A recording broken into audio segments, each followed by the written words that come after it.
Meanwhile, at Manage Comics, coming to you from a secret underground lair, these dedicated heroes discuss the business of comics, industry news, comic book retail issues, and the latest developments from Manage Comics. They are promoters of comics, champions of small business, and four-color heroes. They are the Manage Comics team.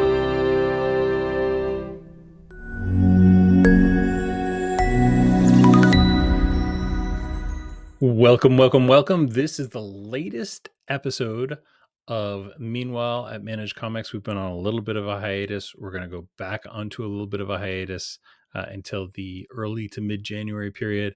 But before the end of the year, I really wanted to get this out. I was just kind of reviewing what we've accomplished this year, and I went over all the things that we've done.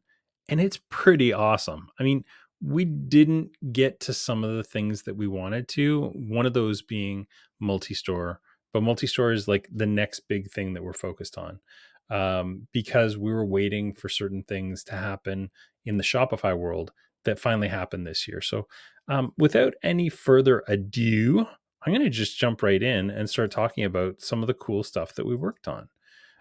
We did a lot of really neat things. Shopify matured a lot in this last year, and they added a ton of new features that we were able to quickly adapt to. We worked on improving data, not just for Managed Comics, but for the entire comics industry. And we're going to get to that in a couple seconds. Let's jump right into January. In January, we really focused on a bunch of quick wins. So we fixed a bunch of little bugs and just like quirks. We worked on print and front end updates. Specifically, one of the big ones was reverting errored orders to pulled and tracking the exceptions so we could actually figure out why things were erroring. And now if you get an order that has errors in it, you'll get these big red notes. And we encourage you to message help at managecomics.com with the order so that we can fix it. We also fixed a couple weird little quirks around initial orders and FOC orders.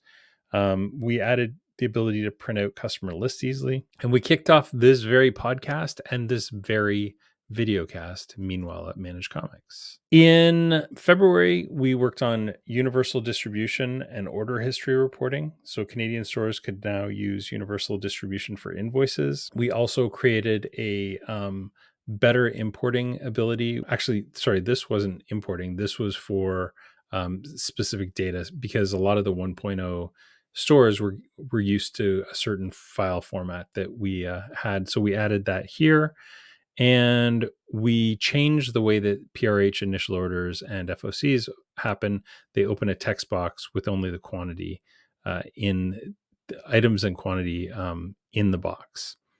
And the last one was adding a default location for Shopify pulls to go to. In February, we also got to meet a lot of our friends I'd never met in person in Pittsburgh. And this February, we'll be going back to that. And that's where we kicked off the metadata project, which is the big project that we worked on all year to improve comics data. We added pre-order auditing. So there was a bunch of different things that could happen during a pre-order. You can now see exactly who approved, who whether or not a customer accepted the pre-order, when the order was placed, and a lot more details. We also made some changes to FOC updates so that you could sort by vendor. We tweaked the pagination because some of the coloring was hard to see on the front end. And as a store, sorting special orders by date or customer name became a lot easier. Moving on to April. April was just a whole ton of bug fixes. And it was not a lot of big projects because we were actually working on specs for some bigger projects at the time. We enabled the ability to pull multiple issues of the same series in a single check-in. This was something that was not really something we'd anticipated, but it kept on happening where like there'd be 2 issues of Amazing Spider-Man in 1 week, and it was always Amazing Spider-Man. Sometimes people would not get last week's issue and they'd get like 23 and 24 this week. We didn't really have the ability to kind of solve for that because it wasn't really something that had ever happened before. So we solved the problem. Having more control over the look and feel of buttons, a whole bunch of different visual changes for the front end pages, and one that we heard from a lot, and usually anecdotally, I don't think anybody ever actually submitted a ticket, was I'd just like to be able to hit a enter button and make the form field submit. So we fixed that. Moving on to April, we spent a lot of times making a bunch of tools for ourselves. So while we did a bunch of very small kind of forward facing fixes, what you didn't see behind the scenes is that we totally revamped our own internal tools. And this was super important because the data started getting harder and harder to manipulate. And we were seeing more and more errors, which is why we were working on that big, huge data project with the industry. So a lot of this stuff is just purely tools that we built for ourselves. And it really made our data better quickly.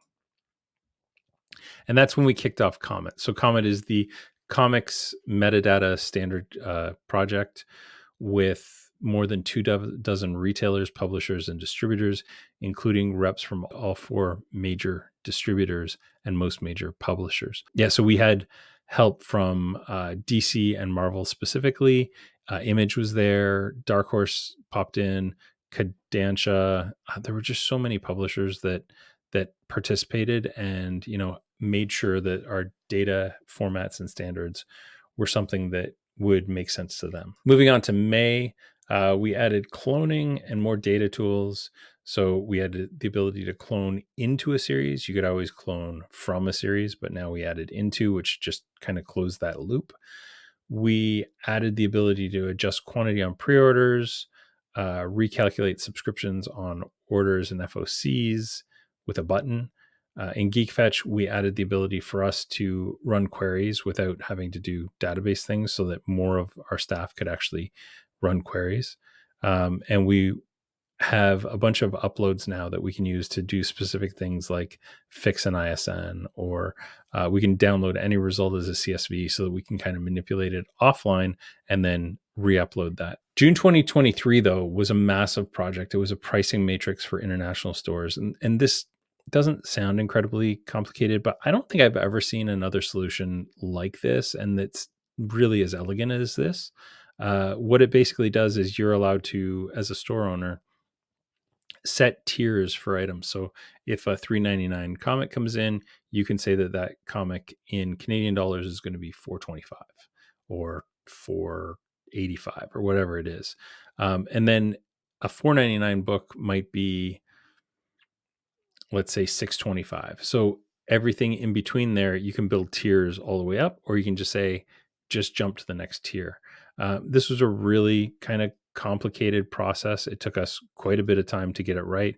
And then even after we got it right, we had to go back and revisit a couple things, because my favorite thing about Managed Comics is that when store owners start using it, that's when we find really what we missed. Even though we build our specs with store owners, sometimes, you just miss a subtlety of something like this. And yeah, we managed to make that happen. We also updated GeekFetch with ratio updates, a one-shot designation, public-facing product pages, and displaying correct series codes and downloads. We also headed to Chicago and Michigan. We visited with tons of friends, including Challengers, Zombie Unicorn, Chicago Comics, and our latest Managed Comics Chicago shop, Dark Tower Comics. In Michigan, I visited with Rocket Comics and Big Ben's Comics Oasis on the way home. And we popped into a few other stores too. There were a couple other Chicago stores I popped into.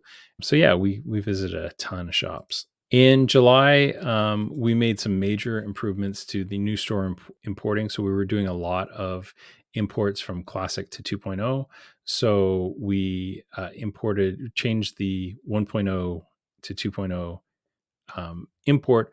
But the other thing that we did with that is we use that same import format when we do a comic suite import. So making that better made a lot of sense because we were doing quite a few comic suite imports at the time. It also made importing stores' customers easier, and it also gives us a kind of log of any import items that were not imported during the import That's a lot of weird times saying import. But that gives us a log so that we can go back and manually add anything that didn't get added. It's sometimes as silly as like the series codes are off, but sometimes it's like just there is no series code for an item. I don't know how Comic Suite can do it, but there's a ton of items in the Comic Suite databases that don't have series codes or item codes at all, and they're just kind of manually there.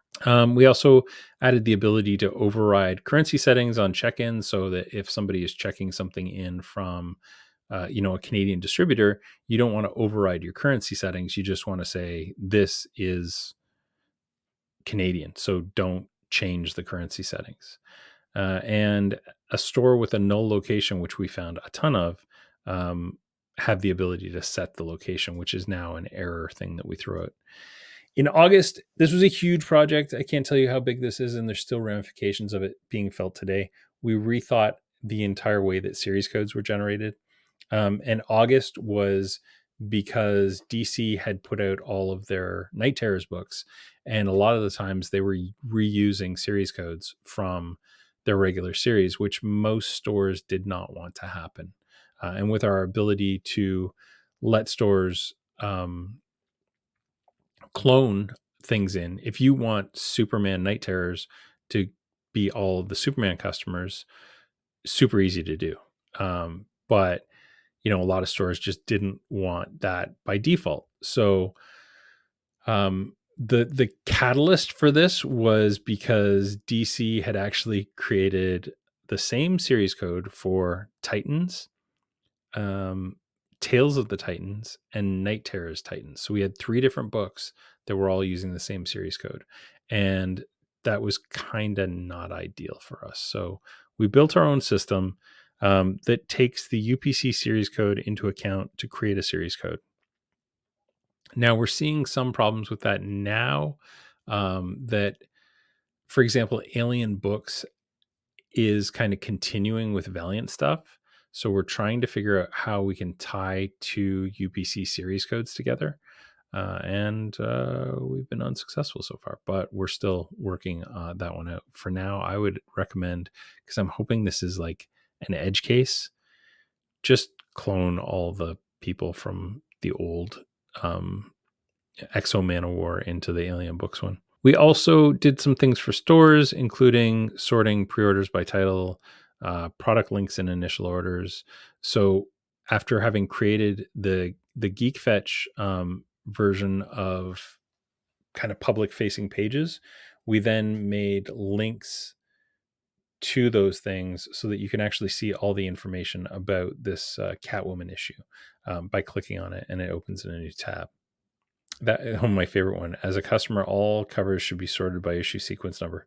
Got this complaint quite a bit from stores. We put this code in, which I'm pretty sure was in there before, and the complaints kept on coming. And then we started realizing that we sort our covers by issue sequence number. So a B cover has an issue sequence number of 1, an A cover has an issue sequence number of 0, and a D cover has an issue sequence number of 3.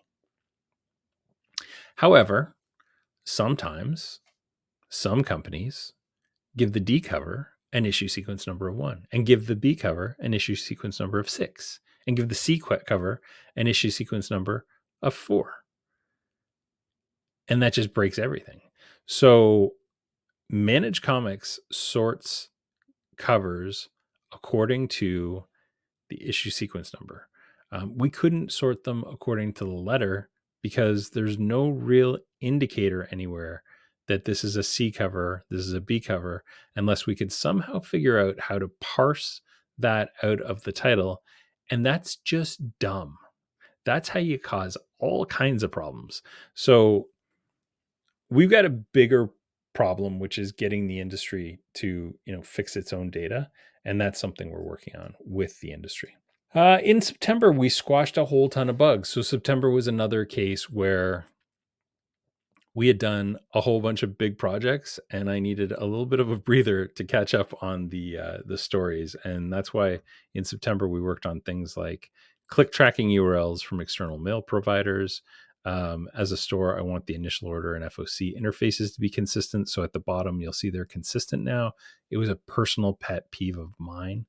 As a store, I want terms of service better formatted. So when you first create your store in Managed Comics, we have a boilerplate terms of service that your customers get the first time that they sign up. It was really poorly formatted, so we fixed it. Editing subscribe product shortages, so you can actually go into the reports, subscribe product shortages, and edit things, delete stuff that you've already given to people, and that kind of thing. Being made aware when product is net priced with big bold letters so that you can't miss it. And when a customer adds a new subscription pre-order, seeing the net priced notes on it. In October, we added customer notes, and this was one of those things that we wanted to do right. So it actually syncs back and forth with Shopify, which means that if you create a Managed Comics customer note in Shopify, it comes forward to Managed Comics. And similarly, if you create it in Shopify, in Managed Comics, it goes back to Shopify. And we changed the files in FOC and initial order to actually have meaningful naming conventions. So they're all called month, day, type of file. We also finalized the comment data standard. So we identified more than 100 fields, and we standardized both the field naming conventions and the actual fields themselves. And we are just in the final process of kind of writing up all the documentation for this so that we'll present to our esteemed colleagues very soon. We also introduced the Illuminati. The Illuminati is a secret, maybe not world changing, but certainly Managed Comics changing organization. It's a gathering of store owners helping to shape the future of Managed Comics and building a better product that addresses the need of store owners. So this is a group that includes Lee from Neighborhood Comics, Andrea from Books with Pictures, Dal from Challengers, Julian from BD Cosmos, Megan from Infinity Flux, and we're looking for one more member to make it 6, because right now it's just 5. In November, we added notes to pull lists. We also added an orders by customer report on initial and FOC orders, which means that you can see who's going to get what for any given month. We added the ability to unsubscribe to marketing emails from your store as a customer. We also fixed a bug with the check-in that wasn't actually creating the products. And then we did Managed Comics Reboot, which if you were here, and I'll link the reboot down in this description here, was a smashing success and a lot of fun. And then this month, right now, I am testing changes to the latest Shopify API, which is going to set us up for success so that we can start working on the reserved products thing. So we're actually in the process of doing what's called regression testing for all of Managed Comics right now, so that we we know that this new API works with everything.